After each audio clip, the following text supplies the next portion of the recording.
to the 418 podcast. If you've listened before, you likely know that the name of this podcast comes from Luke 4:18. If you're new here, Luke 4:18 is a verse in which Jesus announces his mission, and it reads, "The Spirit of the Lord is on me, because he has anointed me to proclaim good news to the poor. He has sent me to proclaim freedom for the prisoners and recovery of sight for the blind, to set the oppressed free." Today, Doug and I are in the studio, and Doug, would you like to share what we're doing today? Yes, I'd love to. We just recently returned from a trip to Africa about just a few weeks ago. And so I thought it'd be fun just to sit down and share some thoughts and some takeaways that Emily and I have from the trip.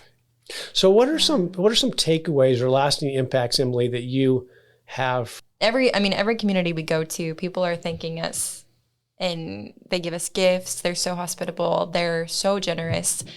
I remember leaving one community, and Todd Hipke, who is a member on our team, and he just looked at me in such humility and just kind of being in awe. He said, "I just can't believe how much they say thank you. We should be the ones thanking them." And we do. I mean, we're like, thank you for having us and thank you so much for what you've given us. But it's just so true. I just think they have no idea what it does for us. And I think my biggest takeaway with that I'll share is the purpose of the church and the fullness of the church, because in these stories that we've shared, it's like, okay, Polly, for example, was partnering with these women to dig a well, is also taking care of orphans. And I think she also had partnership in their Sunday school programming as well. She's doing so much. It's amazing. Well, that church was amazing because it was so awesome. They created a Sunday school curriculum.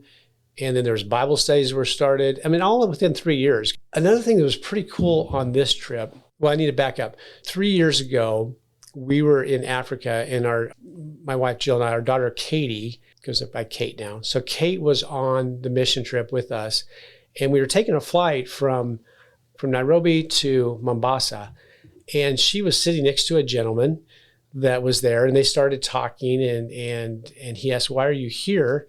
And he was a bishop over several churches. And so Kate said, "Yeah, we're here with Possibilities Africa, and they train pastors in rural areas." And he was intrigued by that. And so when we were getting off the plane, Kate introduced him to Martin, and Martin built a friendship with him. Through that friendship, he had us go to training several of these churches.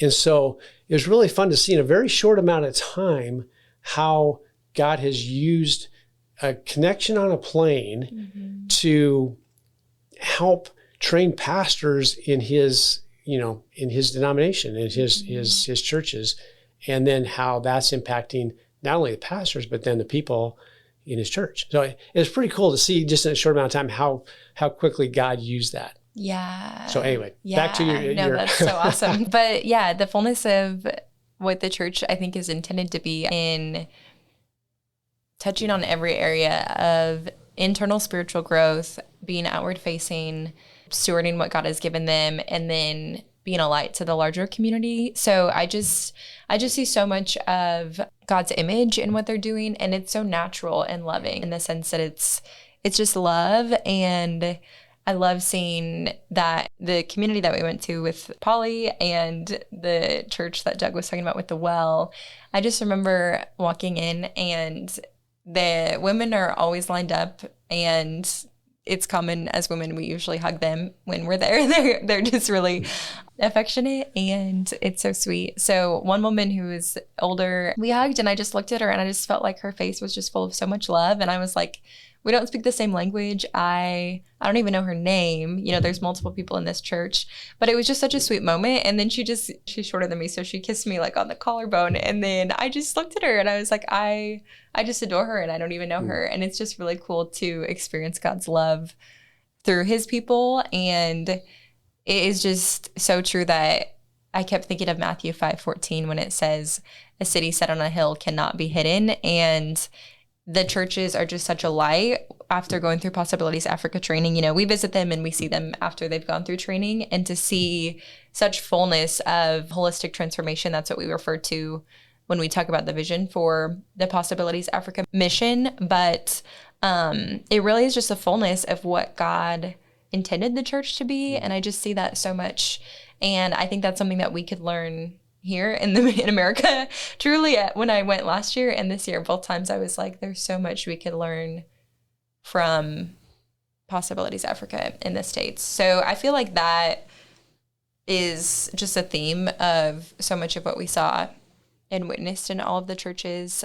I could go on, but Doug, I'd love to hear what you have to share. Yeah, no, I every time I come back, I totally agree. It's like, wow, we need this back here. Yeah. You know, I mean, this is not only economically, but spiritually as well. Mm-hmm. And one of my takeaways when I'm over there, I'm always so inspired by their passion, one for singing, and they love to sing. I love witnessing the singing. And they're so good. Yes. I mean, and so I have no rhythm. And so every time I'm over there, I'm reminded that I have no rhythm, but it's really cool just to be a part of, you know, and they typically would sing either in their tribal language or Swahili. And so I don't know if this is totally right, but I just think one of the reasons God allowed so many languages was that one language doesn't do a very good job of worshiping him. Yeah. And so multi-languages, multi-ethnic groups, all worshiping the same God. So it's so cool to just to listen, but then also to sing along and worship the same God, but in a different language, and to hear that and just their passion for that is very inspiring. And, you know, even though, you know, these people have very little economically, they have so much in regards to life and passion and joy. Yeah. I mean, it's really the joy that comes out of them. You think, wow, you're digging water out of a dry stream bed, and yet you have this much joy. Yeah. I mean, I think there's something we can learn there too here. So much joy. So much joy. Yeah. All right, Emily, this has been fun. I know, it's been so fun. Before we close, do you mind if I ask you some fun rapid fire questions? Sure. Okay, favorite food in Africa? Oh, great question. Probably, I like their fish a lot. Yeah. Yeah. Even though you don't really think of fish from there really, but that's kind of a go-to of mine. The only thing is sometimes when they bring the whole fish out, and you got the head and the eyeball, and it's all kind of looking at you. It's kind of like, okay, I got to kind of get over this. But no, that's really good. And I don't know, what about you? Yeah. Oh, let's see. Well, I think the fresh fruit is always really good. Yeah. It's the best fresh fruit I've had. Yeah. Their breakfasts are amazing. They are.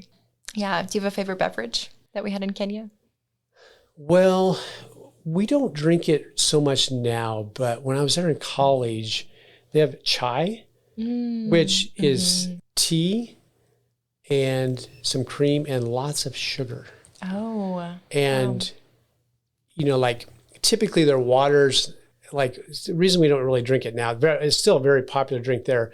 And we might, but typically when we go to the villages, we don't really know how clean the water is. So we don't necessarily drink it all the time. But their favorite saying when I was there in college was, anytime is chai time. And so it didn't matter if it was morning or afternoon or whatever. So that's probably my favorite. But other than that, maybe I kind of go, to a Coke. What about you?